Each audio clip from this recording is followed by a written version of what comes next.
Halo semuanya, jumpa lagi di channel cerita si Jago Ngora. Gimana kabarnya teman-teman semua? Semoga kalian tetap semangat dan gak bosan dengerin kisah epik para dewa kultivasi ganda. Karena pada kesempatan kali ini, kita akan membahas kembali alur cerita Dewa Kultivasi Ganda episode 152.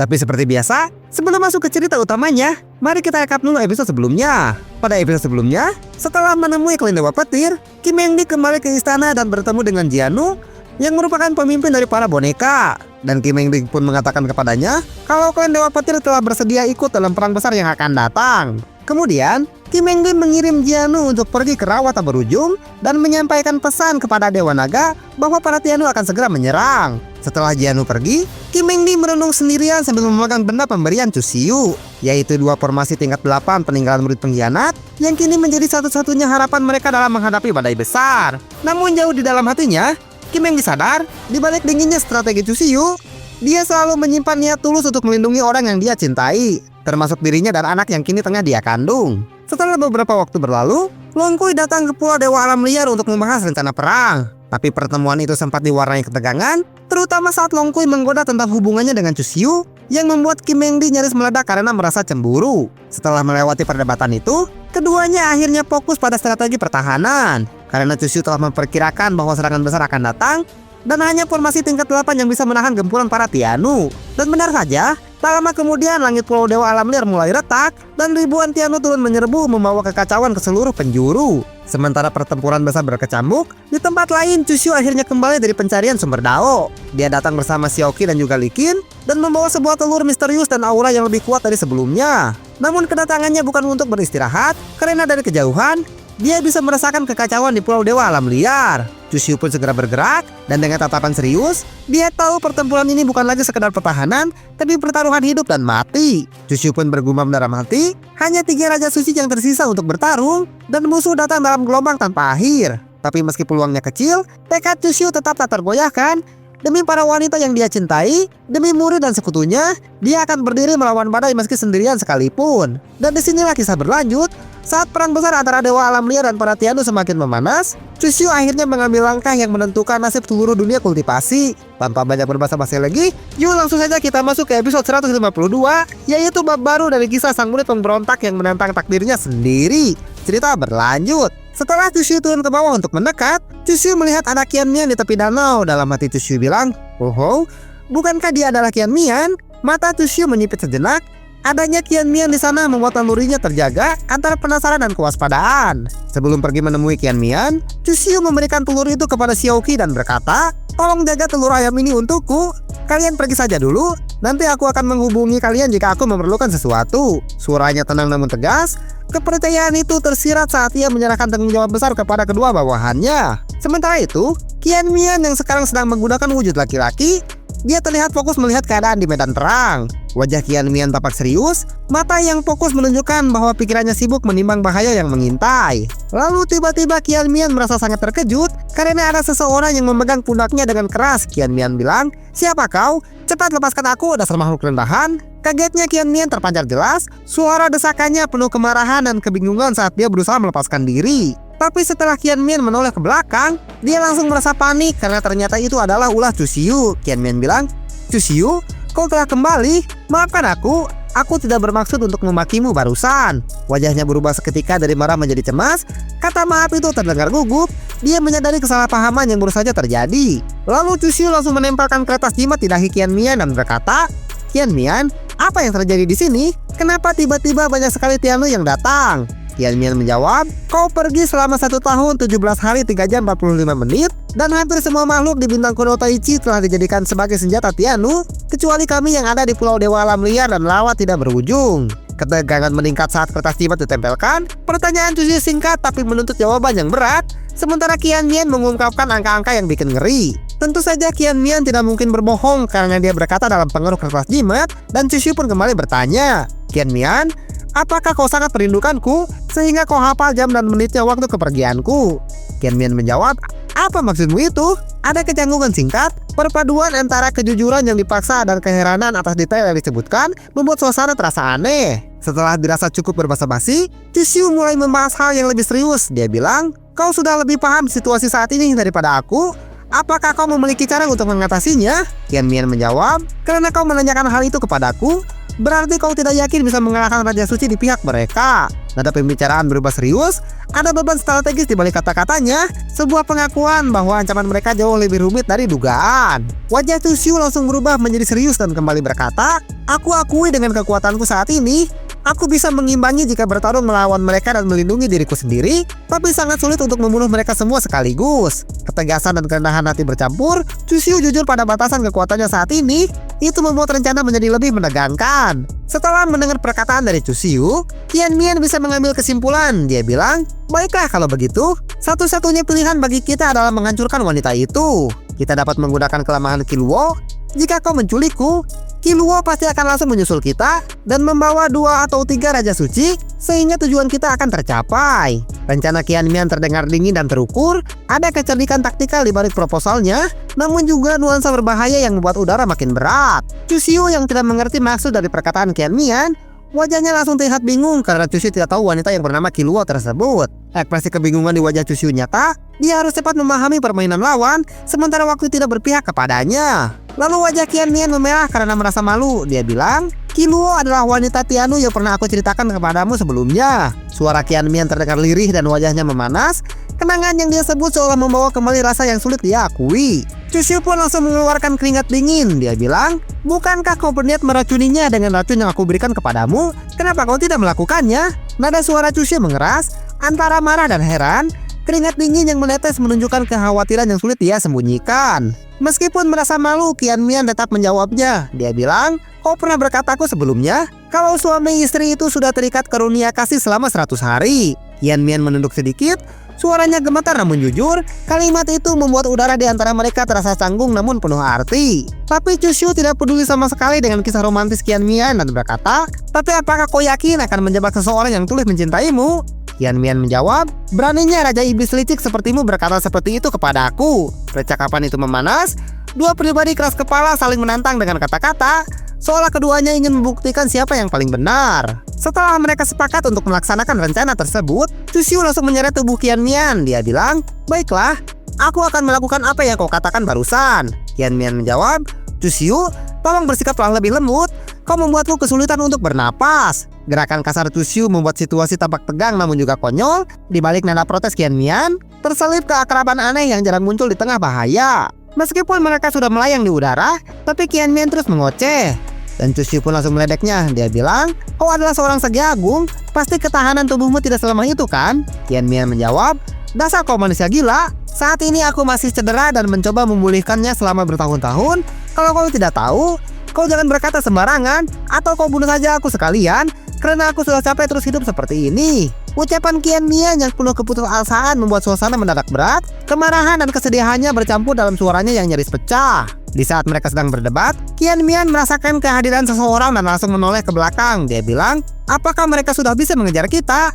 Chu Xiu menjawab, sepertinya hanya mereka bertiga yang mengejar, yaitu si gadis Loli, sosok seperti bayangan, dan seorang pemuda bermata satu yang memakai jubah ungu. Ketegangan pun langsung terasa, udara di sekitar mereka berubah menjadi berat, tanda bahwa bahaya benar-benar telah mendekat. Sementara itu di dalam istana, Kim Meng Li dan Long Kui mengamati pertempuran menggunakan cermin spiritual. Di balik pantulan cermin spiritual, aura keduanya tampak serius. Mereka tahu setiap detik yang berlalu bisa menentukan nasib seluruh pertempuran. Lalu Long Kui merasa heran karena beberapa kekuatan utama musuh malah meninggalkan medan perang. Dalam hati dia bilang, kenapa tiba-tiba 3 Raja Suci musuh malah pergi dari sana? Dahi Long Kui berkerut, firasat buruk berkecamuk di dalam pikirannya, seolah ada strategi tersembunyi yang belum dia pahami. Melihat kejadian aneh tersebut, Kim Meng Li bisa mengetahui kalau Chu Xiu telah kembali. Dia bilang, itu adalah aura si murid pengkhianat, dia telah kembali. Long Kui pun tersenyum karena dia merasa senang setelah Chu Xiu kembali ke sana. Senyum Long Kui perlahan muncul, bukan sekedar lega tapi juga merasakan harapan baru. Karena kembalinya Chu Xiu berarti satu hal, yaitu pertempuran sesungguhnya baru akan dimulai. Kembali lagi ke tempat Chu Xiu berada, Qian Mian menjelaskan kemampuan si gadis Loli. Dia bilang, gadis Loli yang kau maksud itu bernama Qi Luo. Dia memiliki tubuh suci kuno seperti yang kau miliki. Tubuh suci kuno miliknya telah ditempa ke tingkat yang sempurna. Dia ahli dalam pertarungan jarak dekat dan sangat tangguh, dan merupakan yang terkuat dari 8 raja suci di pihak mereka. Tapi dia juga memiliki sifat ceroboh, pemarah, dan juga gampang tersinggung. Angin medan perang berhembus kencang saat Qian Mian berbicara. Suaranya tenang, tapi sorot matanya menyiratkan kekaguman dan juga ketakutan. Seolah nama Qiluo sendiri cukup untuk membuat jantung bergetar. Terlihat dari kejauhan ketiga raja suci itu sudah mulai hampir menyusul mereka, dan Qian Mian pun melanjutkan perkataannya. Pria bayangan itu agak suram. Dia memiliki kekuatan rata-rata dan pandai dalam ilusi. Saat dia menggunakan kekuatan sihirnya, dia akan menyatu dengan bayanganmu, yang mana agak sulit untuk dihadapi. Sedangkan pria bermata satu berjubah ungu itu, dia ahli dalam serangan jarak jauh dan berskala besar. Mata tunggalnya dapat menembakkan kekuatan laser yang sangat merusak dan sulit untuk dihindari. Suara Qian Mian terdengar cepat dan mendesak. Setiap kata seperti laporan dari medan perang. Sementara di belakang mereka, 3 bayangan besar mendekat bagai badai maut yang siap menelan segalanya. Mendengar semua informasi tentang musuh dari Qian Mian, Chu Xiu pun tersenyum dan mengejek Qian Mian. Dia bilang, "Kau benar-benar adalah seorang pengkhianat sejati." Senyum miring Chu Xiu terlihat dingin, tapi di balik nada ejekan itu, ada sedikit rasa kagum tersembunyi pada kemampuan intel lawas yang kini berdiri di hadapannya. Tapi Qian Mian malah langsung tertunduk lesu setelah mendengarnya. Dia bilang, "Chu Xiu, ada sesuatu yang ingin aku katakan." Suasana mendadak hening, angin berhenti berhembus, dan mata Qian Mian memantulkan kesedihan yang dalam. Seolah kata-kata berikutnya akan mengubah segalanya. Tapi Chu Xiu langsung menolaknya sebelum Qian Mian berkata apa-apa. Chu Xiu bilang, "Tidak, aku menolaknya." Penolakan itu terdengar tegas, seperti pedang yang menebas udara. Karena Chu Xiu tahu, kadang lebih mudah menolak sebelum hatinya sempat goyah. Tentu saja Qian Mian kesal dan berkata dengan nada yang tinggi. Dia bilang, "Dasar iblis tua, aku belum berkata apa-apa tapi kau sudah menolaknya. Apakah kau masih seorang manusia? Mengingat penyamaranku selama setahun menjadi mata-mata musuh, setidaknya biarkan aku berbicara atas pencapaianku itu." Chu Xiu menjawab, "Baiklah, cepat katakan apa yang kau inginkan." Ketegangan di antara mereka memuncak. Dua pribadi keras kepala saling beradu kata, tapi di balik perdebatan itu ada rasa saling hormat yang tak terucap. Dengan wajah memelas, Qian Mian bilang, "Setelah nanti kau memenangkan pertempuran ini, bisakah kau mengampuni nyawa Qiluo dan membiarkannya tetap hidup?" Nada suara Qian Mian berubah lembut dan hampir bergetar. Permintaan itu bukan sekedar kata-kata, melainkan jeritan hati seseorang yang mulai mengenal arti perasaan. Tentu saja Chu Xiu langsung marah mendengarnya. Dia bilang, "Itu tidak mungkin. Sepertinya kau sudah gila. Apakah kau jatuh cinta kepada gadis loli itu?" Qian Mian menjawab, "Aku juga tidak tahu. Aku mendekatinya dengan tujuan yang jelas, tapi seiring berjalannya waktu, selain kami menjadi lebih sering bertemu, dia bersikap sangat baik kepadaku. Apakah aku bersikap konyol?" Chu Xiu terpaku sejenak. Dia tidak percaya mendengar pengakuan itu. Di tengah perang dan juga darah, cinta ternyata masih bisa tumbuh meski di antara dua pihak yang seharusnya saling membunuh. Chu Xiu hanya bisa menghela napas mendengarnya. Dia bilang, "Kasih sayang yang mendalam adalah satu-satunya hal di dunia yang tidak bisa diremehkan orang lain. Aku tidak menyangka kau punya sisi kasih sayang yang begitu dalam." Qian Mian bertanya, "Chu Xiu, kau punya banyak ide? Kau berhasil menempatkan Raja Zhenbei sebagai bidak catur di samping Tianu. Kau pasti juga punya cara untuk menyelamatkan Qiluo dari kendali Tianu, kan?"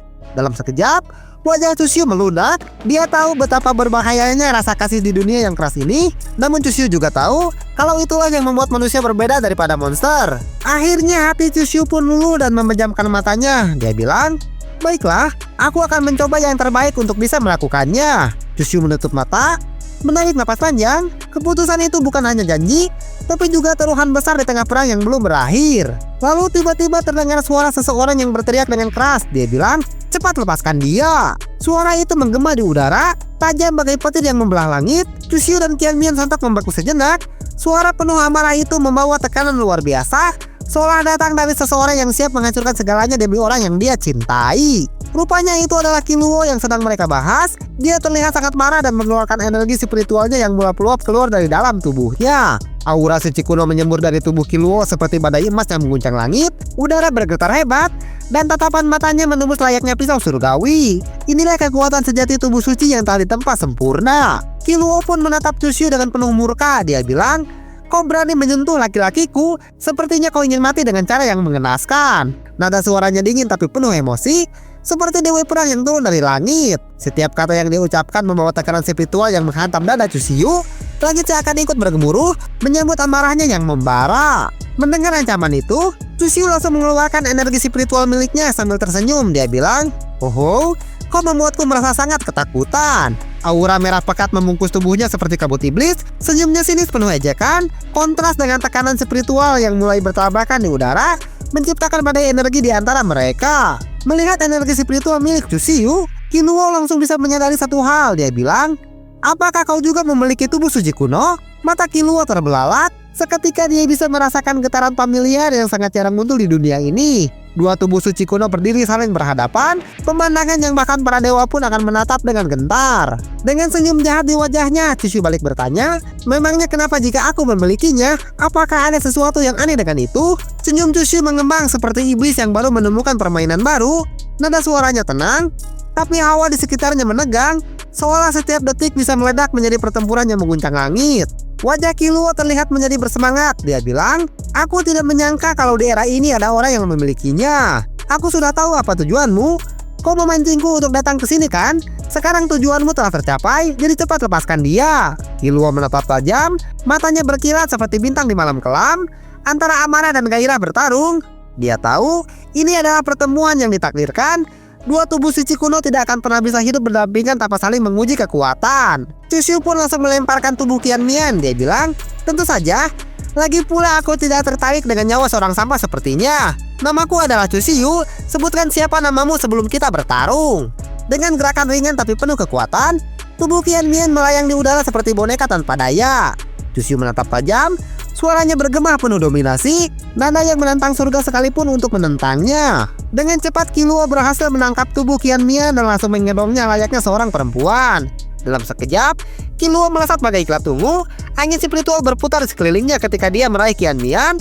Pelukan hangat di tengah kekacauan yang mematikan itu merupakan sebuah kontras antara cinta dan juga perang. Killua pun langsung memeluk tubuh Qian Mian dan berkata, "Qianyu, apakah kau terluka?